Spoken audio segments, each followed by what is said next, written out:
할렐루야. 아멘. 마태복음 28장 19절에서 20절입니다. 너희는 가서 제자 삼아 아버지와 아들과 성령의 이름으로 세를 주고 내게 분부한 모든 걸 가르쳐 짓게 할지어다. 볼지어다 내가 세상 끝날까지 내가 너와 함께함이라. 마태복음 18장 19절에서 20절 말씀입니다. 오늘의 말씀의 제목은 가정교회. 따라서 가정교회. 가정교회. 그래요. 가정교회는 여러분들 한 사람 한 사람이 다 교회가 되는 거야.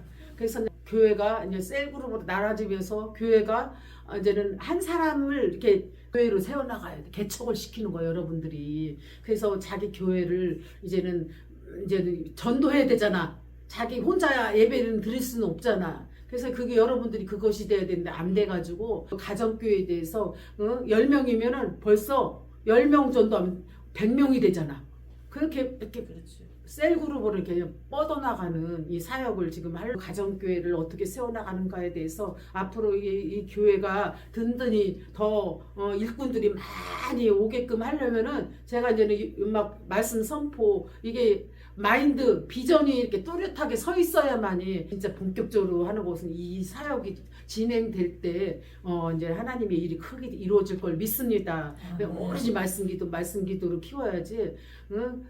성도들도 교만하고 막 먹고 마시고 싸우고 이런 식으로 나가면 교회가 풍지해서 가정교회 마태복음 28장 19절에서 20절입니다. 신약교회는 마태복음 28장 19절에서 20절을 붙들고 만들어졌습니다. 교회의 사명은 영혼을 구원하며 제자 삼는 것입니다. 할렐루야. 아멘. 그래서 전도가 가장 중요하다는 말씀입니다. 가는 것도 세례를 주는 것도 가르치는 것도 하나의 목적임을 하나의 목적은 영혼을 구원하여 제자 삼는 것이 교회의 사명인 줄 믿습니다. 아멘. 예수님의 제자 훈련 방법은 같이 살며 보고 배우게 하는 것이며 마가복음 3장 13절 15절 말씀입니다. 예수님은 본을 보이며 배우게 하였고 요한복음 13장 15절에서 바울도 자기를 본받으라고 하였습니다. 바울은 디도에게 모범이 되라고 디도서 2장 7절 말씀하였고 목사의 역할은 성도가 일할 수 있도록 준비시켜야 돼. 목사가 하는 일이 무엇이다? 역할은 성도들이 자꾸 일하도록 일 안 하는 성도가 없을 정도로 자꾸 일을 하게끔 이렇게 목사님이 지명해주고 가르치고 일을 해야 합니다. 그럴 때 교회가 세워지는 줄 믿습니다. 아멘. 아멘. 그래서 에베소 4장 11절 12절 목사의 일은 성도들이 은사를 발견하도록 도와줘야 돼. 이 사람은 오유수님은 무엇을 잘할까? 찬양을 잘할까? 기도를 잘할까? 이렇게 생각을 해야 돼요. 그래서 한 교회에 몰두해야 돼. 성도들이 그렇게 사명을 감당하려면 어떻게 해야 된다? 한 교회로 몰두해야지. 이렇게 하면 될까 안 될까? 어렵단 말이에요. 그래서 성도들이 은사를 발견을 할 수 있도록 목사님이 잘 개발해주고 은사를 잘 사용할 수 있도록 지정해주고 말씀해주시고 이끌어야 될 줄 믿습니다. 그래서 성도는 봉사를 통하여 교회를 든든히 세워나가야 될 줄 믿습니다. 아멘. 전통적인 교회는 건물 중심, 예배 중심적으로 운영됩니다. 하지만 여기에 문제점이 있습니다. 건물이 우리를 구원시키지는 못하잖아요. 할렐루야. 모든 것은 우리 속사람이 변화가 이루어져야 합니다. 참된 사귐은 코이느니아라고 합니다. 참으로 참된 사귐이 어렵다고 말하고 이것이 예배 중심의 공통적인 문제이기도 합니다. 모든 사람이 그리스도의 지체가 되는 것이 어렵고 교회 사역에 한계가 있습니다. 이게 건물 중심에는 그냥 자기가 큰 교회 몸만 가서 살짝 앉혀놓고 나 큰 교회 다닌다, 대형 교회 다닌다. 자기가 마치 대형 교회처럼 그렇게 말하는 사람 있어요, 없어요? 있지요. 그런 것처럼 모든 사람이 그리스도의 자체가 되는 것이 어렵습니다. 교회 사역에 한계가 있기 때문입니다. 불신자가 전도하기 어려울까요? 쉬울까요? 어렵습니다. 불신자는 교회나 목회자에게 가까이 오는 것을 부담스러워하고 불편해합니다. 성장과 더불어 건물을 확장해야 될 줄 믿습니다. 하나님 필요시한다면 이 교회도 하나님께서 지상 명령을 따라서 큰 교회로 하나님이 일하실 것을 믿습니다. 아멘. 그래서 해결책은 뭐냐? 신약교회로 돌아가야 돼요. 초대교회로. 무슨 교회로? 초대교회로 돌아가야 합니다. 로마서 16장 3절에서 5절에 보면 브루스겔라와 아굴라의 집에 있던 교회 또한 내 집에 있는 교회 빌레몬서 1장 2절 중국 교회에 보면은 교회도 굉장히 훌륭한 교회. 중국 교회 보면은 아주 70년대, 80년대 우리 가게에 있는 우리 화장실에 있는 의자 있죠? 다 썩어가는 의자를 막 놓고서 예배를 드려요. 굉장히 허술합니다. 그래서 목사님을 사장님이라고 말하고 지금 인민 이게 간부가 오면은 빨리 막 창고로 어디로 숨어서 나가는 경우가 있고 얘는 공산화가 되면 예배 드리기가 더더욱 어렵고 숨어서 얘는 목사님을 사장님이라고 부르면서 굉장히 호칭까지도 굉장히 어려워지는 가운데 있습니다. 그래서 우리는 1949년 중국의 가정교회는 1949년 모택동이 선교사를 축출하고 교회를 폐쇄한 후 등수편이 문호를 개방하기까지 기독교인이 100배나 증거했다고 합니다. 이 시대 교회가 반드시 붙잡아야 할 핵심 사역은 평신도, 공동체, 소그룹, 셀그룹, 팀을 이렇게 나눠서 이렇게 교회가 든든히 누군가가 이렇게 우리 구역을 우리 몇 명을 구성해가지고 보살펴 주어야 또 목사님한테 보고하면서 우리 구역은 아주 잘하고 있습니다라고 보고를 해야 이 문제가 없구나 하는데 보고가 안 올라오면 문제가 있기 때문에 보고가 안 되는 것입니다. 우리 교회가 만들고자 하는 가정교회란 무엇인가? 구역장의 담임 대신 설교하면서 예배를 인도하는 순복음교회 있는 구역처럼 이뤄나가고 기존 성도들이 신앙 성장에 유익한 사랑의 교회가 하는 다락방이 아니라 또한 중보기도 모임이나 치유 모임이 아니고 우리 교회가 하고자 하는 가정교회, 교회 안에 또 하나의 개척교회를 만드는 것입니다. 여러분 자체가 개척교회로 이제 구성이 되는 것이 1대1이 될 수가 있고 3명 이렇게 파송해서는 교회가 될 수가 있고 가정교회 리더는 큰 교회 안에 담임 목사가 있듯이 작은 교회 안에 목사와 같은 기능을 하는 것입니다. 할렐루야. 아멘. 이렇게 제가 오래전부터 기도하면서 이걸 이제 생각하면서 하는데 여러분들한테 이걸 하고 싶은데 도저히 이게 안 되는 거예요.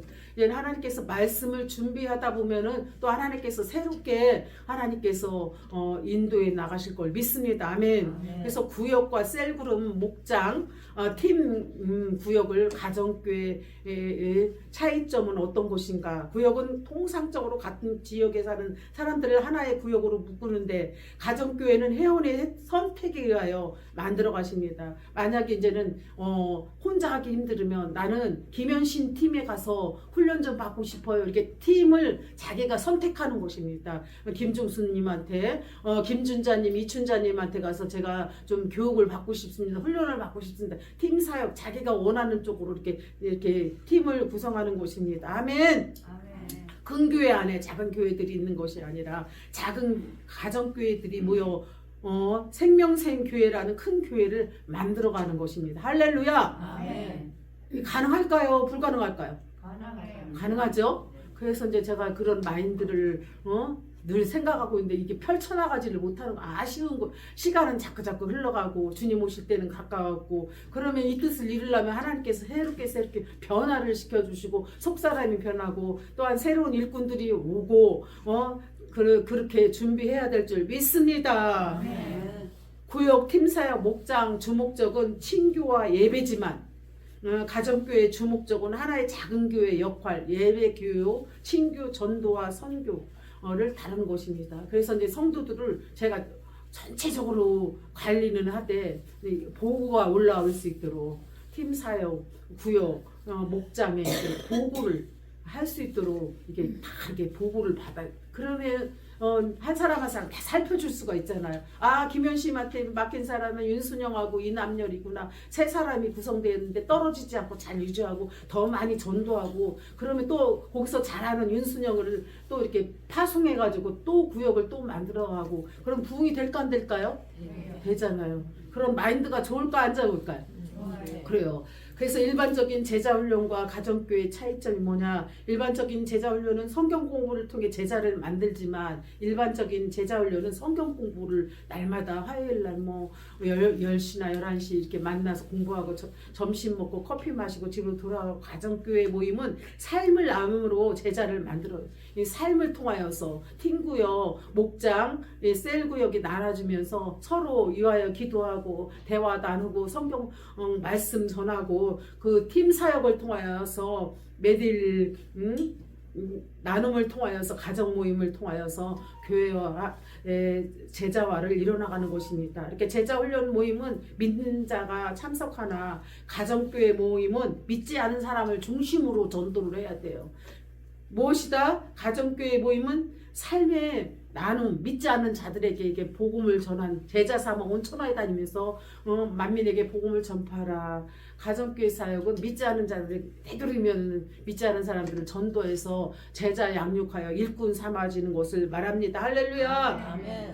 제자 훈련의 목적은 훈련이고 가정교회 목적 모임은 상호 협력하여 영혼을 구원한 것입니다. 영혼군 목적이 무엇이다? 영혼 구원을 위해서 하는 목적입니다. 그래서 가정교회 사역의 장점은 서로의 삶을 나눠주기 때문에 성도 간의 구체적인 도움이 가능하며 조심할 것은 동거래, 따라서 동거래, 개모임, 보증, 물건 파는 거 이런 것을 절대 해서는 안 돼. 여기서 가장 교회가 풍지박살 나는 것이 개모임, 보증, 동거래하는 일에서 이 문제가 가장 큽니다. 이성 간에 뭐 이렇게 좀 문제 이런 것들을 하지 못하도록 이렇게 잘라줄 부분은 자르고 냉정하게 치료할 부분은 해야 될 줄 믿습니다. 아멘. 신뢰할 만한 사람들과 관계 속에서 자기 노출이 가능하므로 내적 치유가 또 가능하고 서로 조심할 것은 비밀은 반드시 지켜야 될 줄 믿습니다. 목사님 이외에는 웬만하면 이 비밀을 딴 사람한테 전달하면 안 됩니다. 하지만 비밀을 지킨다고 교회 중심, 담임 목사 중심, 성경 중심 신앙생활에서 벗어나는 것까지 비밀을 지켜줘서는 안 되지만 성경을 신앙생활을 벗어나는 것까지는 안 돼요. 그 사람을 붙잡아줘야 믿음으로 잘 성장할 줄 믿습니다. 아멘. 불신자 전도가 가능해요. 가정교회 따뜻한 분위기를 끌리는 것이죠. 기독교에 무관심한 불신자, 믿다가 낙심한 자를 초청하기 위한 노력을 해야 될 것입니다. 무조건 복음을 제시하기보다 불신자의 필요를 채워주는 과정을 거치는 것이 필요합니다. 가정교회가 전도에 대한 구체적인 목표를 정하는 것이 좋습니다. 1년에 한 명 이상 예수 믿고 세례받아야 합니다. 그 구역 안에서 1년에 잘 성장하면 세례를 주면서 성도로서 이제는 잘 키워나가야 될 줄 믿습니다. 가정교회 식구들의 제자와 모든 가정교회 식구들을 한 사람 한 사람을 사역자로 만드는 거예요. 무엇으로 만든다? 일꾼으로 만드는 거. 일꾼. 사역자로. 가정교회 조직이 무엇이냐? 인원은 뭐 이렇게 나름대로 뭐 3명이 될 수 있고 4명이 될 수 있고 그렇게 자꾸 이제 성장시키면 10명까지 채워지면 거기서 지역 가정 선교사로 팀구역 선교사로 이렇게 나눠줘서 계속 셀로 성장시켜야 될 줄 믿습니다. 아멘. 내가 전도한 사람 특별한 일이 없으면 내가 섬기는 가정에서 들어오게 하여 쉽게 이렇게 서로 의지하면서 정착할 수 있도록 도와줄 줄 믿습니다. 아멘. 아멘. 그래서 가정교회 지책은 리더와 예비 리더가 있고 회계, 총무, 찬양부장, 홍보부장, 출석부장, 선교부장, 행사부장, 여름수련회 준비위원회 이렇게 새신자 바나바 그리스도의 확신을 수료한 사람들입니다. 또 다양한 직분을 만들어 맡기는 것이 좋지만 전 가정교회 식구의 간부화를 만들어 사람을 훈련시켜야 될 줄 믿습니다. 예비 리더는 뭐냐? 가정교회를 분과할 때 나눌 때에 가정교회를 책임질 미래의 리더를 말합니다. 또한 베드로전서 2장 5장 2절에 4절에 자진해서 모범이 되도록 하고 또한 히브리서 13장 17절에 보면 함께 보고할 사람 리더는 항상 담임 목사와 한 뜻 한마음 한 생각을 품어야 될 줄 믿습니다. 아멘. 가정교회 리더의 임무는 가정교회 총 책임자로 가정교회 식구들이 영적 성장과 가정교회의 전반적인 운영을 총 책임져야 합니다. 매 주일 3부 예배 후에 있는 리더 모임에 3부 예배 이제는 예배가 다 끝나면은 리더들이 모여서 함께 합심하여 기도하고 우리 구역은 1구역, 3구역 뭐 이렇게 보고할 때 우리 3구역에는 누가 문제입니다. 아주 이성 문제, 물질 문제 이런 거 있는데 이거 어떻게 해야 될까? 함께 이름 불러가면서 기도하면서 해결해야 될 줄 믿습니다. 아멘. 새로 등록한 성도들이 본인 가정교회에 편성되면 반드시 그 주간에 새로운 사람들 위해 반드시 빨리빨리 전화하고 연락해야 돼요. 그리고 신방하고 가정교회 모임과 공적 예배에 참석하도록 수요 예배, 금요일 예배가 있고 철야 예배가 있다. 주일날 예배가 1부, 2부, 3부, 4부 있다라고 말씀해 주시며 신앙 성장을 위해 특별한 관심을 쏟아야 될 줄 믿습니다. 아멘. 매일 가정교회 식구들의 이름을 불러가면서 기도해야 합니다. 그리고 큐티를 해야 돼. 아침 일찍 일어나서 하나님 말씀을 읽고서 큐티하면서 기도하며 신앙 성장할 수 있도록 큐티해야 되며 11주를 드려야 돼요. 11주는 반드시 본교회, 자기가 섬기는 교회에 온전하게 드려야 되며 가정교회에서 1년에 1명 이상 세례를 줄 수 있어야 될 줄 믿습니다. 아멘. 리더는 가정교회 식구들의 사역을 돕도록 하는 것이며 리더는 가정교회 식구들이 자신의 은사를 발견하도록 도와야 될 줄 믿습니다. 남을 섬기는 섬김의 본을 보여대며 예비 리더와 부 리더를 준비하여 훈련시켜야 됩니다. 할렐루야. 아멘. 마지막으로 사역은 나눌 수 있대 리더는 나눌 수 있는 것이 아닙니다. 시골길을 걷다 보면 논에 우렁이 겁대기가 둥둥 떠다니는 것을 볼 수 있습니다. 왜 그럴까요? 새끼 우렁들이 어미 우렁이를 다 파먹은 것입니다. 여자는 생명을 잉태하는 순간부터 모든 관심이 아이에게 집중되는 것입니다. 그래서 늙어가는 어머니 앞에 고개가 숙여지지 않는 사람은 아무도 없을 것입니다. 목사님에게도 필요한 리더십이 바로 어머니의 리더십입니다. 목사님들이 따뜻하게 성도들을 이렇게 품어주는 어머니의 리더십이 필요한 것입니다. 여러분들이 이렇게 제가 이제 어머니 리더십을 여러분들에게 하고 있습니까? 안 하고 있습니까? 안 하고 있어요? 하고 있지요. 그런 것처럼 오직 자식이 잘 되기만을. 여러분들은 자식이에요. 영적인 자식. 누구의 자식? 하나님의 자식이면서 목사님의 영적인 자식입니다. 오직 육의 자식이 잘 되기를 원한 것처럼 영적으로 여러분들이 잘 되기를 위하여 날마다 기도하고 있습니다. 어머니의 리더십이며 오직 성도들이 잘 되기만을 바라는 목사의 마음입니다. 할렐루야. 이렇게 가정교회에 대해서 말씀을 여러분들에게 하나하나 다 설명을 했습니다. 너무 좋지요? 그래서 이렇게 먼저 교구를 한 다음에 하나님의 때가 되면은 이렇게 할 수 있도록 저에게 하나님께서 귀한 능력과 지혜와 또한 부흥과 하나님의 나라가 확장되어지며 죽어가는 영혼들이 구원받는 핵심 목적은 죽어가는 영혼을 구원하는 것. 믿지 않은 영혼들을 구원하여서 하나님 나라가 확장되고 더 많이 나라 민족과 세계 열방을 향해 이 교회를 위해서 하나님의 뜻이 이루어질 수 있도록 기도해야 될 줄 믿습니다. 다 같이 기도하겠습니다. 하나님 아버지 감사와 영광을 드립니다. 이렇게 가정교회 이제 셀, 팀, 목장 구역으로 나누어서 아버지 하나님이여 이제 준비할 수 있는 모든 능력을 아버지 지혜를 허락해 주시고 하나님께서 할 수 있는 모든 하나님께서 환경을 열어 주시옵소서. 감사드리며 예수님의 이름으로 기도하옵나이다. 아멘.